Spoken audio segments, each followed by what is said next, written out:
ನಾಗನಾಥೇಶ್ವರ ಸ್ವಾಮಿ ದೇವಾಲಯಗಳ ಕಾಮಗಾರಿಗಳು ಹಾಗೂ 4 ವರ್ಷಗಳಿಂದ ಸರಾಗವಾಗಿ ನಡೆಯುತ್ತಿತ್ತು. 2023 ಸಾಲಿನಲ್ಲಿ ಹೊಸ ಸರ್ಕಾರವು ಬಂದ ನಂತರ ಮಾಜಿ ನಗರಸಭಾ ಸದಸ್ಯರಾದಂತಹ ಎಸ್ ಸುಬ್ರಹ್ಮಣ್ಯಂ ಮತ್ತು ಟಿ ಶ್ರೀನಿವಾಸ್ ಎಂಬುವರು ದೇವಾಲಯದ ಕಾಮಗಾರಿಗಳನ್ನು ಸಂಪೂರ್ಣವಾಗಿ ನಿಲ್ಲಿಸಿ ದುರುದ್ದೇಶಪೂರ್ವಕವಾಗಿ ಆಧ್ಯಾತ್ಮಿಕ ಭಾವನೆಗಳಿಗೆ ಧಕ್ಕೆ ಉಂಟು ಮಾಡಿರುತ್ತಾರೆ. ಈ ಮೇಲ್ಕಂಡ ಪತ್ರಿಕಾ ಹೇಳಿಕೆ ನೀಡುತ್ತಿರುವುದು ಶುದ್ಧ ಸುಳ್ಳಾಗಿರುತ್ತದೆ. ಆಮೇಲೆ ಎಲ್ಲ ಇಂಡಿವಿಜುವಲ್ ಆಗಿ ಮಾನ್ಯ ಉಪವಿಭಾಗಾಧಿಕಾರಿಗಳು 1ನೇದಾಗಿ ಉಪವಿಭಾಗ ಕಾರ್ಯಾಲಯ ಚಿಕ್ಕಬಳ್ಳಾಪುರರವರು ದಿನಾಂಕ 27/1/2020 ಆದೇಶ ಸಂಖ್ಯೆ DVC CR 36/2019-20ರಂತೆ ಚಿಂತಾಮಣಿ ನಗರದ ನಾಗನಾಥೇಶ್ವರ ಸ್ವಾಮಿ ದೇವಾಲಯ ಪ್ರವರ್ಗ C ಅಧಿಸೂಚಿ ಸಂಸ್ಥೆಯಾಗಿದ್ದು ಪ್ರಸ್ತಾಪಿತ ದೇವಾಲಯವನ್ನು ನವೀಕರಣ, ಅಭಿವೃದ್ಧಿ, ಜೀರ್ಣೋದ್ಧಾರ ಕಾಮಗಾರಿಗಳನ್ನು ಮಾಡಲು ಶ್ರೀ ನಾಗನಾಥೇಶ್ವರ ಸ್ವಾಮಿ ದೇವಾಲಯ ಅಭಿವೃದ್ಧಿ ಸಮಿತಿ ಎಂದು ರಚನೆಯಾಗಿರುತ್ತದೆ. 2. ಆದೇಶದಲ್ಲಿ ಕೊಟ್ಟಿರುವ ಷರತ್ತಿನ ಪ್ರಕಾರ ಸಂಕ್ಷೇಮ ಪ್ರಾಧಿಕಾರದ ತಾಂತ್ರಿಕವಾಗಿ ಪರಿಶೀಲಿಸಲಾದ ಅಂದಾಜು ಪಟ್ಟಿ ಮತ್ತು ನಕ್ಷೆಗಳನ್ನು ಸಲ್ಲಿಸಿ ಆಡಳಿತಾತ್ಮಕ ಅನುಮೋದನೆಯನ್ನು ಪಡೆಯತಕ್ಕದ್ದು ಎಂಬ ಷರತ್ತನ್ನು ವಿಧಿಸಿರುತ್ತಾರೆ. ಅದರಂತೆ ಅಭಿವೃದ್ಧಿ ಸಮಿತಿಯು ಸಂಕ್ಷೇಮ ಪ್ರಾಧಿಕಾರದಿಂದ ದಿನಾಂಕ 10/6/2020 ಅಂದಾಜು ಪಟ್ಟಿ ಮತ್ತು ನಕ್ಷೆ ಅನುಮತಿಯನ್ನು ಪಡೆದಿರುತ್ತೇವೆ ನಾವು. 3. ಅಭಿವೃದ್ಧಿ ಸಮಿತಿಯವರು ದಿನಾಂಕ 20/6/2020 ಕಾಮಗಾರಿಗಳಿಗೆ ತಗುಲುವ ವೆಚ್ಚದ ಅಂದಾಜು ಪಟ್ಟಿ ಮತ್ತು ನಕ್ಷೆಯನ್ನು ಧಾರ್ಮಿಕ ದತ್ತಿ ಇಲಾಖೆ ಬೆಂಗಳೂರವರಿಗೆ ಮಾನ್ಯ ಜಿಲ್ಲಾಧಿಕಾರಿಗಳ ಮುಖಾಂತರ ಆಡಳಿತಾತ್ಮಕ ಮಂಜೂರಾತಿಗಾಗಿ ಕೋರಿಕೆಯನ್ನು ಪರಿಶೀಲನೆಗಾಗಿ ದಿನಾಂಕ 15/2/2021 ನಿಯಮಾನುಸಾರ ಪ್ರಸ್ತಾವನೆಯನ್ನು ಸಲ್ಲಿಸಿರುತ್ತೇವೆ. 4. ದಿನಾಂಕ 20/6/2021 ಮಾನ್ಯ ಜಿಲ್ಲಾಧಿಕಾರಿಗಳು 2021-22ನೇ ಸಾಲಿನಲ್ಲಿ ಇಂತಿಷ್ಟು ಕಾಮಗಾರಿಗಳನ್ನು ಈ ಕಾಮಗಾರಿಗಳನ್ನು ಜೀರ್ಣೋದ್ಧಾರ ಮಾಡುವುದಕ್ಕೆ ಅನುಮತಿಯನ್ನು ಕೋರಿ ಮನವಿ ಸಲ್ಲಿಸಿರುತ್ತೇವೆ. ಆಮೇಲೆ 5. ದಿನಾಂಕ 5/10/2021 ಶ್ರೀ ನಾಗನಾಥೇಶ್ವರ ಸ್ವಾಮಿ ದೇವಾಲಯ ಜೀರ್ಣೋದ್ಧಾರ ಅಭಿವೃದ್ಧಿ ಸಮಿತಿಯಿಂದ ಕೈಗೊಳ್ಳಲು ಆದೇಶವನ್ನು ಕೊಟ್ಟಿರುತ್ತಾರೆ. ಸದರಿ ಆದೇಶ ಬಂದ ನಂತರ ಶ್ರೀ ನಾಗನಾಥೇಶ್ವರ ದೇವಾಲಯದ ಅರ್ಚಕರನ್ನು ಸಂಪರ್ಕಿಸಿ ಕಾಮಗಾರಿಗಳನ್ನು ಪ್ರಾರಂಭಿಸುವುದರ ಬಗ್ಗೆ ಸಲಹೆ ಮತ್ತು ಸೂಚನೆಗಳನ್ನು ಕೇಳಿದಾಗ ಅರ್ಚಕರು ಶಾಸ್ತ್ರೋಕ್ತವಾಗಿ ಕಳಾಕರ್ಷಣೆಯನ್ನು ಮಾಡಿ ದೇವಾಲಯ ಜೀರ್ಣೋದ್ಧಾರ ಕಾಮಗಾರಿಯನ್ನು ಪ್ರಾರಂಭಿಸುವ ಬಗ್ಗೆ ತಿಳಿಸಿರುತ್ತಾರೆ. ಅದರಂತೆ ನಾವು ಆ ಕಳಾಕರ್ಷಣೆಗಾಗಿ ತಾತ್ಕಾಲಿಕವಾಗಿ ಒಂದು ದೇವಾಲಯವನ್ನು ದೇವಾಲಯವನ್ನು ನಿರ್ಮಿಸಿರುತ್ತೇವೆ. 7. ದಿನಾಂಕ 7/12/2021 ಮತ್ತು 8/12/2021 ದಿನಾಂಕಗಳಂದು ಸದರಿ ದೇವಾಲಯ ಅರ್ಚಕರು ಪೌರೋಹಿತವನ್ನು ಕರೆಯಿಸಿ ಶಾಸ್ತ್ರೋಕ್ತವಾಗಿ ಪೂಜೆ, ಹೋಮ, ಹವನಗಳನ್ನು ದೇವರಿಗೆ ನೆರವೇರಿಸಿರುತ್ತಾರೆ. ಅವರು ಯಾಕಂದರೆ ಸುಳ್ಳು ಹೇಳಿದ್ದಾರೆ ಇವರು, ಮಾನ್ಯ ನಮ್ಮ ಸುಬ್ರಹ್ಮಣ್ಯ ಸ್ವಾಮಿಗಳು ಮತ್ತು ಶ್ರೀನಿವಾಸ್. ಆಮೇಲೆ 8. ತದನಂತರ ದೇವಾಲಯದ ಆವರಣದಲ್ಲಿರ್ತಕ್ಕಂಥ ಎಲ್ಲ ವಿಗ್ರಹಗಳನ್ನು ಅರ್ಚಕರು ಮತ್ತು ಪುರೋಹಿತರು ಸಮ್ಮುಖದಲ್ಲಿ ಸಾಂಪ್ರದಾಯಿಕ ಪೂಜಾ ಕೈಕರ್ಯಗಳನ್ನು ಆಧ್ಯಾತ್ಮಿಕವಾಗಿ ಆಗಮಿಕ ಪದ್ಧತಿಯಂತೆ ನೆರವೇರಿಸಿ ನಂತರ ಗೋಪೂಜೆ ಮಾಡಿ ಸದರಿ ಗೋವಿನಿಂದ ದೇವಾಲಯದ ಎಲ್ಲ ವಿಗ್ರಹಗಳನ್ನು ಕಳಾಕರ್ಷಣೆ ಮಾಡಲಾಗಿರುತ್ತೆ. 9. ದಿನಾಂಕ 29/12/2021 ದೇವಾಲಯಗಳ ಗುದ್ದಲಿ ಪೂಜೆಯನ್ನು ಶಾಸ್ತ್ರೋಕ್ತವಾಗಿ ಭಕ್ತಾದಿಗಳ ಸಮ್ಮುಖದಲ್ಲಿ ನೆರವೇರಿಸಲಾಯಿತು. 30. ದಿನಾಂಕ 31/12/2021 ದೇವಾಲಯದ ಅಡಿಪಾಯದ ಕಾಮಗಾರಿಗಳನ್ನು ಪ್ರಾರಂಭಿಸಲಾಯಿತು. 10. ಅಭಿವೃದ್ಧಿ ಸಮಿತಿಯು ರಚನೆಗೊಂಡ ದಿನಾಂಕ 27/1/2021 ಆಗಿದ್ದು ಜೀರ್ಣೋದ್ಧಾರ ಕಾಮಗಾರಿಯ ಅಂದಾಜು ಪಟ್ಟಿ ಮತ್ತು ನಕ್ಷೆ ಅನುಮೋದನೆಗೊಂಡಿರುವುದು ದಿನಾಂಕ 1/11/2021 ಅಂದರೆ ಅನುಮೋದನೆಗೋಸ್ಕರ ಸುಮಾರು 2 ವರ್ಷಗಳ ಕಾಲ ವಿಳಂಬವಾಗಿರುತ್ತದೆ. ಈ ಮಧ್ಯದಲ್ಲಿ 2 ವರ್ಷಗಳು ಕೋವಿಡ್ 19 ಕೊರೋನಾ ಹಾವಳಿಯಿಂದ ಕಾಮಗಾರಿಗಳು ಸರ್ಕಾರ ಆದೇಶದಂತೆ ಸ್ಥಗಿತಗೊಂಡಿರುತ್ತದೆ. ತದನಂತರ 2022-23ನೇ ಸಾಲಿನಲ್ಲಿ ಕಾಮಗಾರಿಗಳನ್ನು ಮುಂದುವರಿಸಿಕೊಂಡು ಹೋಗಿರುತ್ತೇವೆ.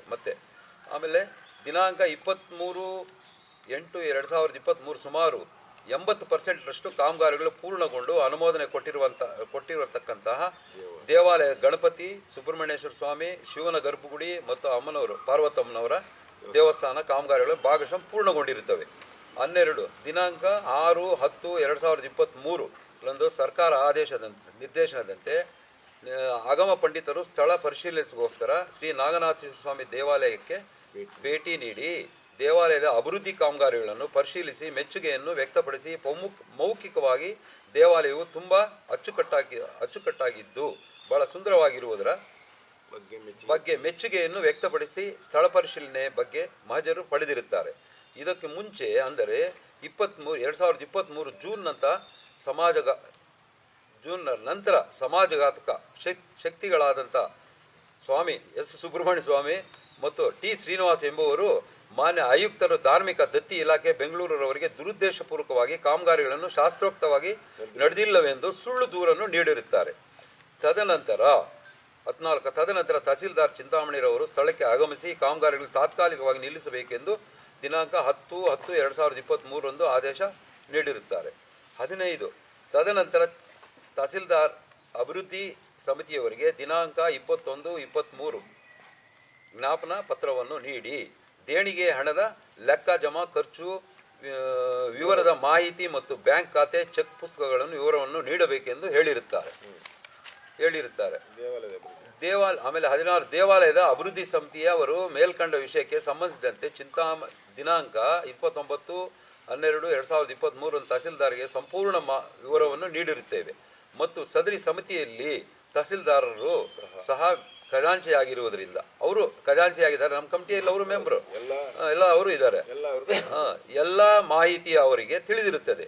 17 ಮೇಲ್ಕಂಡ ಈ ಎಲ್ಲ ಬೆಳವಣಿಗೆಗಳ ಮಧ್ಯೆ ದಿನಾಂಕ 14/6/2024 ಮಾನ್ಯ ಆಯುಕ್ತರು ಧಾರ್ಮಿಕ ದತ್ತಿ ಇಲಾಖೆ ಬೆಂಗಳೂರವರು ಎಲ್ಲ 4 ದೇವಾಲಯಗಳ ಕಟ್ಟಡಗಳನ್ನು ಭಾಗಶಃ ನೆಲಸಮ ಮಾಡಬೇಕು ಎಂದು ಆದೇಶ ಸಂಖ್ಯೆ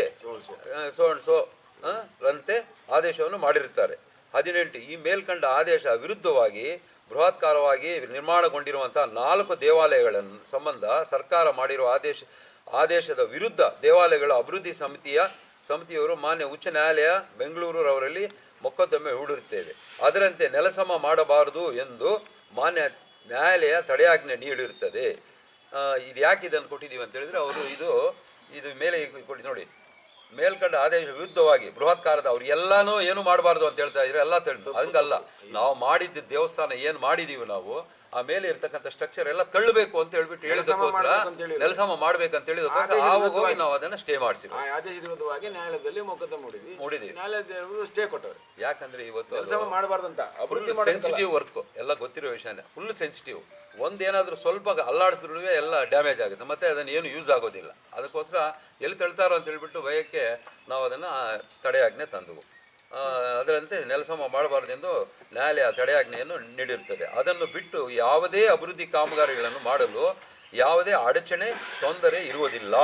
ಅಂದರೆ ಅಭಿವೃದ್ಧಿ ಸಮಿತಿಯ ಉದ್ದೇಶವೇನೆಂದರೆ ಈಗಾಗಲೇ ಅಚ್ಚುಕಟ್ಟಾಗಿ ನಿರ್ಮಾಣ ಮಾಡಿರುವಂತಹ ದೇವಾಲಯವನ್ನು ಕೆಡವಬಾರದೆಂಬುದಾಗಿರುತ್ತದೆ ಅಷ್ಟೇ.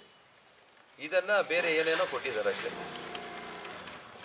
ಇದರಲ್ಲಿ ಮಾಡಿದ್ರಲ್ಲ ನಾವು ಇದನ್ನ ಕಟ್ಟೋದಕ್ಕೆ, ಆವಾಗ ಅವರೆಲ್ಲ ಅಲ್ಲಿಂದನೇ ಒಂದು ಲೆಟರ್ ಬರೆದು ಏನಂದು ಕಾಲಕ್ಕೆ ಯಾವ ಥರ ಪ್ರೋಗ್ರೆಸ್ ಬರುತ್ತೋ ಅದು ಮಾನ್ಯ ಜಿಲ್ಲಾಧಿಕಾರಿಗಳು ಅವರು ಬಂದು ನೋಡ್ಕೊಂಡು ಇಲ್ಲಿ ಹೋಗಿ ಏನು ಪ್ರೋಗ್ರೆಸ್ ಬರ್ತಾ ಇದೆ ನಮಗೆ ಎಲ್ಲ ನೀವು ನಮಗೆ ರಿಪೋರ್ಟ್ ಮಾಡ್ಬೇಕಂತ ಹೇಳ್ಬಿಟ್ಟು ಆ ಆದೇಶದಲ್ಲಿ ಅವ್ರು ಬರ್ಕೊಟ್ಟು ಟೈಪ್ ಮಾಡಿಕೊಟ್ಟಿದ್ದಾರೆ.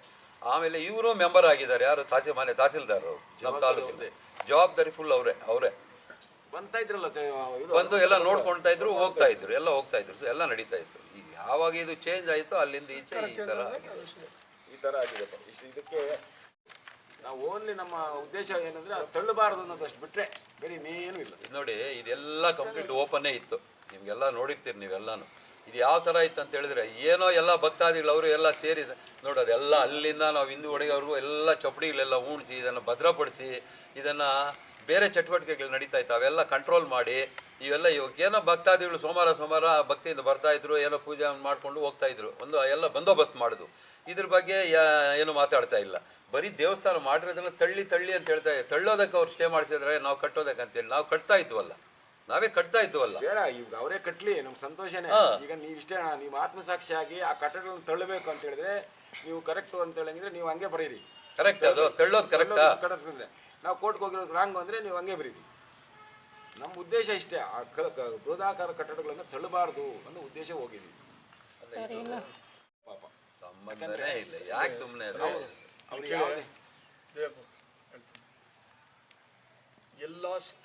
ಇದೆಲ್ಲ ಏನೇನು ಮಾಡಿದೀವಿ ದೇವಸ್ಥಾನದ್ದು ಕಂಪ್ಲೀಟ್ ಗೌರ್ಮೆಂಟ್ ಪರ್ಮಿಷನ್ ತೆಗೆದುಕೊಂಡೇ ಮಾಡಿರೋದು. 2020ರಲ್ಲಿ ನಮಗೆ ಪರ್ಮಿಷನ್ನು ಏನಾಗ್ತದೆ, ಇದು ಕಮಿಟಿ ಆಗ್ತದೆ, ಕಮಿಟಿ ಆಗ್ತದೆ. ಆ ಕಮಿಟಿ ಪ್ರಕಾರ ನಾವು ಎಲ್ಲ ಯಾವ ಥರ ಮಾಡಬೇಕು, ಅಭಿವೃದ್ಧಿ ಯಾವ ಥರ ಮಾಡಬೇಕು ಅಂತ ನಾವು ತೀರ್ಮಾನ ತೆಗೆದುಕೊಂಡು ಮಾತಾಡಿಕೊಂಡು ಕಮಿಟಿಯಲ್ಲಿ ಕೂತ್ಕೊಂಡು ಮಾತಾಡಿಕೊಂಡು ಈ ಥರ ಮಾಡಬೇಕು ಅಂತ ಪರ್ಮಿಷನ್ ಮಾಡಿಕೊಂಡು, ಪರ್ಮಿಷನ್ಗೆ ಕಂಪ್ಲೀಟ್ ಡೀಟೇಲ್ಸ್ ಇದ್ದಾರೆ. ತಹಸೀಲ್ದಾರು, DC, ದತ್ತಿ ಇಲಾಖೆ ಕಂಪ್ಲೀಟು ನಾವು ಪರ್ಮಿಷನ್ ತೆಗೆದುಕೊಂಡಿದ್ದೀವಿ. ಅಪ್ರೂವಲ್ ಪ್ಲಾನ್ ಕೊಟ್ಟಿದ್ದಾರೆ ಕಂಪ್ಲೀಟ್. ಇದೆಲ್ಲ ಡೀಟೇಲ್ಸ್ ನಿಮ್ಗೆ ಕೊಡ್ತೀವಿ, ಎಲ್ಲೆಲ್ಲಿ ಯಾವ ಡೇಟಲ್ಲಿ ಕೊಟ್ಟರು ಅಪ್ರೂವಲ್, ನಮಗೆ ನಮ್ಮ ಕಮಿಟಿ ಯಾವಾಗ ಆಯಿತು, ನಮ್ಮ ಕಮಿಟಿ ಆದಮೇಲೆ ಏನು ಅಭಿವೃದ್ಧಿ ಆಗಿದೆ, ಆಮೇಲೆ ಏನೇನಾಗಿದೆ ಕಂಪ್ಲೀಟ್ ಡೀಟೇಲ್ಸ್ ಇದೆ. ಅಪ್ರೂವಲ್ ಪ್ಲಾನ್ ಇದೆ ನಮ್ಮ ಹತ್ರ, ಅವ್ರು ಕೊಟ್ಟಿರೋದು ಡೀಟೇಲ್ಸ್. ಆಮೇಲೆ ನೀವೇ ಇದ್ರ ಹತ್ರ ಯಾರ ಹತ್ರನೂ ದುಡ್ಡು ವಸೂಲಿ ಮಾಡಬಾರ್ದು ಅಂತ ಕೂಡ ಕೊಟ್ಟಿದ್ದಾರೆ ಅವರು. ನಾವು ಯಾರ ಹತ್ರನೂ ಪೇಪರ್ ಎತ್ಕೊಂಡು ಹೋಗಿ ದುಡ್ಡು ವಸೂಲಿ ಮಾಡಿಲ್ಲ. ನಾನೇ ನಮ್ಮ ಸ್ನೇಹಿತರು ಸೇರಿ 1-2 ದೇವಸ್ಥಾನ, ಗಣೇಶನ ಗುಡಿ ನಾವು ಸೇರಿ ಇಬ್ಬರು ಸೇರಿ ಒಂದು ದೇವಸ್ಥಾನ ಮಾಡ್ಕೊಂಡಿದ್ದೀವಿ. ಆಮೇಲೆ ಇದು ಕೋಟ್ ಬಸವರಾಜು ಅಂತ ಮುಂದೆ ಒಂದು 5 ಲಕ್ಷ 6 ಲಕ್ಷದ ಅವ್ರದ್ದು ಅಂದ್ಕೊಂಡಿದ್ದೀವಿ. ಅವ್ರ ಹತ್ರ ದುಡ್ಡು ಇಸ್ಕೊಂಡಿಲ್ಲ. ಒಬ್ಬ ಕಾಂಟ್ರಾಕ್ಟರ್ ಕೊಟ್ಟಿದ್ದೀವಿ. ಯಾವ ದುಡ್ಡು ಏನು ಬೇಕಾದ್ರೂ ಕಾಂಟ್ರಾಕ್ಟ್ ಮುಖಾಂತರ ಅವ್ರು ಕೊಡೋದಷ್ಟೇ. ಇದೊಂದು 10 ಲಕ್ಷ ಆಗಿದೆ, 11 ಲಕ್ಷ ಆಗಿದೆ. ಹೊಸಕೋಟೆ ಅವ್ರು ಕೊಟ್ಟಿದ್ದಾರೆ. ಅದ್ರ ಲೆಕ್ಕ ಕೊಡು ಅಂದ್ರೆ ಅದು 11 ಲಕ್ಷಕ್ಕೆ ಟ್ಯಾಕ್ಸ್ ಕಟ್ಬೇಕಂದ್ರೆ 2 ಲಕ್ಷ ಟ್ಯಾಕ್ಸ್ ಕೊಡ್ಬೇಕು. ಯಾರಾದ್ರೂ ಕೊಡ್ತಾರ? ಯಾರಾದ್ರೂ ಕೊಡ್ತಾರ? ನಾನು ಕೊಡ್ತೀನಿ, ನನ್ಗೇನೋ ಇದೆ, ನಾನು ಕೊಡ್ತೀನಿ. ಯಾರು ಲೆಕ್ಕ ಕೊಡಕ್ ಬರಲ್ಲ. ಆಮೇಲೆ ದೊಡ್ಡ ದೇವಸ್ಥಾನಕ್ಕೆ 2 ಕೋಟಿ ಅವ್ರು ಕೊಟ್ಟಿದ್ದಾರೆ.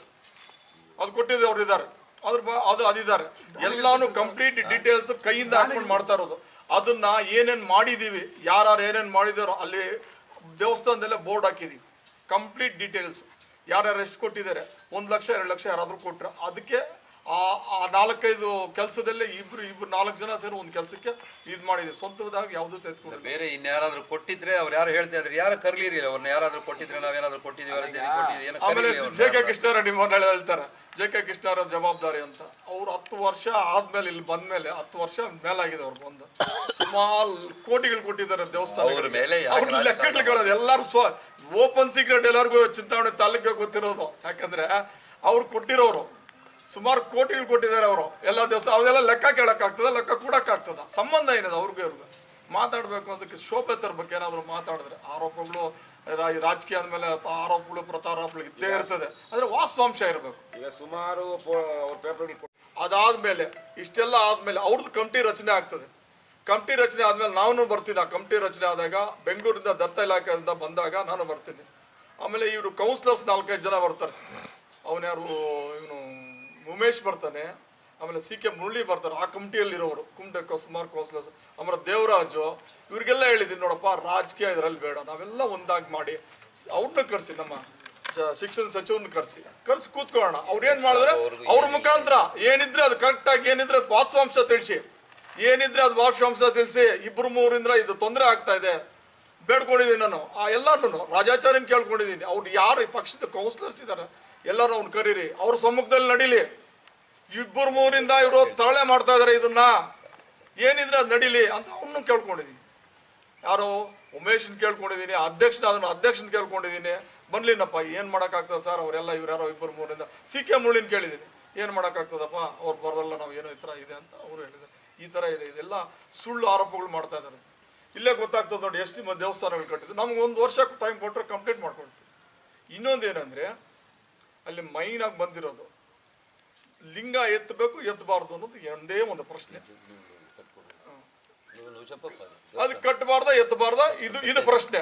ಇದನ್ನ ಏನ್ ಮಾಡ್ಬೇಕಂದ್ರೆ ಹಿರಿಯರು ಇರ್ತಾರೆ, ಅವ್ರು ಕರ್ಸಿ ಇದು ಮಾಡ್ಬೇಕು. ಆಮೇಲೆ ಇಷ್ಟು ನಡೆದಿದೆ ಅಲ್ವಾ, ಇಷ್ಟು ದೇವಸ್ಥಾನಗಳು ನಮ್ ಬಂದಾಗ ಆ ದೇವಸ್ಥಾನಗಳು ಎಲ್ಲ ದೇವಗ್ರಹಗಳು ಬಿಸಾಕಿದ್ರು, ಅದು ಇದು ಅಂತ ಏನು ಇಲ್ಲ. 5 ಅವರ್ ಕ್ಯಾಸೆಟ್ ಇದೆ, 5 ಅವರು. ತಹಸೀಲ್ದಾರ್ ಪ್ರತಿ ಸಾರಿ ಬಂದಾಗ ಫೋಟೋಗಳು ತೆಗೆದಿದ್ದೀವಿ. ಪ್ರತಿ ಸಾರಿ ಇಷ್ಟು ಪರ್ಮಿಷನ್ಗೂ ನಾವು ಮುಟ್ಟಬೇಕಾದ್ರೆ ಅವ್ರು ಬಂದ್ರೇನೆ ನಾವು ಮುಟ್ಟಕ್ಕಾಗಲ್ಲ, ಇಲ್ಲದ್ರೆ ಆಗಲ್ಲ. ಪ್ರತಿ ಸಾರಿ ತಹಸೀಲ್ದಾರ್ ಬಂದಿದ್ದಾರೆ, ಪ್ರತಿ ಸಾರಿ ಡೀಟೇಲ್ಸ್ ಫೋಟೋಗಳು ತೆಗೆದಿದ್ದೀವಿ. ಆಮೇಲೆ ಕಲಾಕರ್ಷಣಿಗೆ 21 ಜನ ಬ್ರಾಹ್ಮಣ ಪುರೋಹಿತರು ಬರ್ತಾರೆ, ನಾವೆಲ್ಲ ಮುಟ್ಟಿರೋದನ್ನ. ಪುರೋಹಿತರು ಬರ್ತಾರೆ, ಪುರೋಹಿತರು ಬಂದಿದೆ 21 ಜನ ಪುರೋಹಿತ. ಕಲಾಕೃಷ್ಣ ಅಂದ್ರೆ ಏನಂದ್ರೆ ಲಿಂಗಗಳು ಎಲ್ಲ ತೆಗಿಯೋದು, ಅದೆಲ್ಲ ಕಂಪ್ಲೀಟು 5 ಅವರ್ಸ್ ನಮ್ಮ ಹತ್ರ ಕ್ಯಾಸೆಟ್ ಇದೆ. ಅದನ್ನೆಲ್ಲ ನಮ್ಗೆ ಕೊಡಬಾರ್ದು ಅನ್ನೋ ಉದ್ದೇಶ ಏನಿರಲಿಲ್ಲ. ಯಾಕೆ ಆ ದೇವಸ್ಥಾನ ಬೀದಿಗೆ ಇಡಬೇಕು ಅನ್ನೋ ಉದ್ದೇಶದಿಂದ ನಾವು ಯಾವತ್ತೂ ಏನು ಮಾತಾಡಲಿಲ್ಲ. ನಾವು ಇದೇ ಲಾಸ್ಟ್ ಯಾವತ್ತಿದೆ ಫಸ್ಟ್ ಟೈಮು. ಯಾಕಂದ್ರೆ ಅವ್ರ ಮೇಲೆ ಪಾಪ ಸುಮಾರು JK ಕೃಷ್ಣಾರೆಡ್ಡಿ ಅವರು 100 ಕೋಟಿ ಕೊಟ್ಟಿರೋರ್ನ ಅವ್ರನ್ನ ತರಳೆ ಮಾಡಿದಕ್ಕೆ ಇಷ್ಟು ಕೊಡ್ತಾ ಇದೀವಿ ಅಷ್ಟೇ, ಇನ್ನೇನಿಲ್ಲ. ಈಗಲೂ ಅಷ್ಟೇ ನಾವು ಬಿಡಲ್ಲ ಅಂದ್ರೆ ನಾವು ಏನಾದರೂ ಮಾಡಿ ಕಾನೂನುಬದ್ಧವಾಗಿದೆ, ಕಾನೂನು ಬದ್ಧ ಕರೆಕ್ಟ್ ಆಗಿರೋದಕ್ಕೆ ಕೋರ್ಟ್ಗೆ ಹೋಗಿರೋದು. ಇಷ್ಟ ಇಲ್ಲದೆ ಇದ್ರೆ ಇವೆಲ್ಲ ಪರ್ಮಿಷನ್ ಇಲ್ಲದೆ ಇದ್ರೆ ಕೋರ್ಟಲ್ಲಿ ನಮ್ಗೆ ಇಷ್ಟ ಕೊಡಲ್ಲ. ಕಾನೂನು ಬದ್ಧವಾಗಿದೆ, ಅಪ್ರೂವಲ್ ಪ್ಯಾನ್ ಇದೆ, ಪರ್ಮಿಷನ್ ಇದೆ, ಕಂಪ್ಲೀಟ್ ಡೀಟೇಲ್ಸ್ ಇದೆ. ನಿಮ್ಗೆ ಕೊಡ್ತೀವಲ್ಲ, ನೀವು ಹಾಕಿ ಕಂಪ್ಲೀಟ್ ಡೀಟೇಲ್ಸ್ ಇದೆ. ಇಷ್ಟು ಹೇಳ್ತಿದ್ದೀನಿ, ಇಷ್ಟು ಹೇಳಿ. ಮುಜರಾಯಿ ದೇವರಿಗೆಲ್ಲ ಕೋರ್ಟ್ನಲ್ಲಿ ನಮ್ಮ ತೆರವು ಮಾಡಿಕೊಟ್ಬಿಟ್ರೆ ನಾವು ಅದನ್ನು ಪೂರ್ತಿ ಮಾಡ್ತೀವಿ. ಹೇಳಿ ಸರ್, ಪೂರ್ತಿ ಒಂದು ಆದೇಶ ಬರಬೇಕು, ನಾವು ಎಂಟ್ರಿ ಆಗ್ಬೋದು. ಇಲ್ಲ ಅಂದರೆ ಕೋರ್ಟಿಂದ ಆದೇಶ ಬರಬೇಕು, ನಾವು ಎಂಟ್ರಿ ಆಗ್ಬೇಕಾದ್ರೆ. ಇಲ್ಲಾಂದ್ರೆ ಈಗ ಹೊಸ ಕಂಪ್ನಿ ಇದೆಯಲ್ಲ, ಅವ್ರು ಯಾವುದೇ ಒಂದು ಆದೇಶ ಮಾಡ್ಕೊಂಡು ಕಟ್ಬೋದು. ಅವ್ರು ಮಾಡ್ಕೊಂಡು ಕಟ್ಕೊಂಡು ನಾವು ಏನು ತೊಂದರೆ ನಮ್ಮ ತಳ್ಳೋದಕ್ಕೆ ಒಂದು ಅಬ್ಜೆಕ್ಷನ್ Objection ಬಿಟ್ಟು ಅಷ್ಟೇ. ಬೇರೆ ಏನಕ್ಕೂ ನಮ್ಮ ಅಬ್ಜೆಕ್ಷನ್. ಇದನ್ನ ಡಿಸ್ಟರ್ಬ್ ಮಾಡಬಾರ್ದು. ಡಾಕ್ಯುಮೆಂಟ್ ಸಿಗುತ್ತಾನೆ, ಯಾರು ಸೇಲ್ ಮಾಡಿದ್ದಾರೆ, ಯಾರು ಪರ್ಚೇಸ್ ಮಾಡಿದ್ದಾರೆ, ಎಷ್ಟು ದುಡ್ಡು ತಗೊಂಡವ್ರೆ, ಏನು ಮಾಡಿದ್ದಾರೆ ಅದು ಸಿಗುತ್ತಾನೆ. ಒಂದು ಎರಡನೇದು ಯಾರು ಜಮೀನು ಯಾರು ಮಾಡಿದ್ದಾರೆ, ಈ ಥರ ಸುಳ್ಳಾಪಾದನೆಗಳೆಲ್ಲ ಮಾಡಬಾರ್ದು. ನಾಳೆ ಅವ್ರ ಮೇಲೆ ನಾವು ಮಾನನಷ್ಟ ಮೊಕದ್ದಮೆ ಹಾಕೋದಕ್ಕೆ ರೆಡಿ ಆಗ್ತಾ ಇದ್ದೀವಿ. ಎಲ್ಲ ಡೀಟೇಲ್ಸ್ ನಿಮ್ಗೆ ಕೊಡ್ತೀವಿ, ಎಲ್ಲ ಒಂದು ಸೆಟ್ ಕೊಡ್ತೀವಿ. ಯಾವ ಡೇಟ್ ನಮ್ಗೆ ಪರ್ಮಿಷನ್ ಕೊಡ್ತು, ಯಾವ ಡೀಟೇಲ್ಸ್ ಕೊಟ್ಟಿದ್ದು ಎಲ್ಲ ಕೊಡ್ತೀವಿ. ಆಮೇಲೆ ಆಗಮಿಕರು ಬಂದು ಕೂಡ ಇದೆಲ್ಲ ಕರೆಕ್ಟ್ ಆಗಿದೆ ಮಾಡ್ಬೋದು ಅಂತ ಅವ್ರಿಗೆ ಕೂಡ ಹೇಳಿದ್ರು, ಕನ್ವಿನ್ಸ್ ಮಾಡಿದ್ರು. ನೋಡಪ್ಪ ಬರಲ್ಲ, ದೇವಸ್ಥಾನ ಅಂದ್ರೆ ಕಡಿಮೆ ಇದು ದುಡ್ಡು ಇದ್ರಲ್ಲಿ ದುಡ್ಡು ಜಾಸ್ತಿ ಕೊಡಲ್ಲ ಗೌರ್ಮೆಂಟ್ ಇಂದ, ಇಷ್ಟು ಮಾಡಿದ ಗ್ರೇಟ್ ಮಾಡಿರೋದು, ದಯವಿಟ್ಟು ಮಾಡ್ಬಿಡು, ಮಾಡ್ಬೋದು, ಸಂತೋಷ ಪಟ್ಟು ಮಾಡ್ಬೋದು ಅಂತ ಕೂಡ ಹೇಳಿದ್ರು. 2-3 ಇಷ್ಟವರೆಗೂ ಆಗಿದೆ ಸರ್. ಅಣ್ಣ ಅವ್ರು ಹೇಳು ಒಂದೇ ಒಂದು ಕಲಾಕರ್ಷಣೆ ಮಾಡ್ಬೇಕಾದ್ರೆ ನಮ್ಗೆ ಮುಂಚೆ ಓಡ್ತಾ ಇದ್ದಾರೆ. 5 ಅವರ್ ಕ್ಯಾಸೆಟ್ ಇದೆ ಎತ್ಕೊಳ್ಳಿ ಮಾಡಿ ಅಂತ. ನಾವು ಬೇಕಾದ್ರೆ ಅದು ಫೋಟೋಗಳು ಸಮೇತ ನಾವು ಕೊಡ್ತೀವಿ. ಅದನ್ನ ನಾನು ಇವಾಗ ಅದು ಹೇಳಿದಾರಲ್ಲ, ಅದೊಂದು ಫೋಟೋ ಕೊಡ್ತೀನಿ ನಾನು, ಬೇಕಾದ್ರೆ ಅದು ಹಾಕಿರಿ.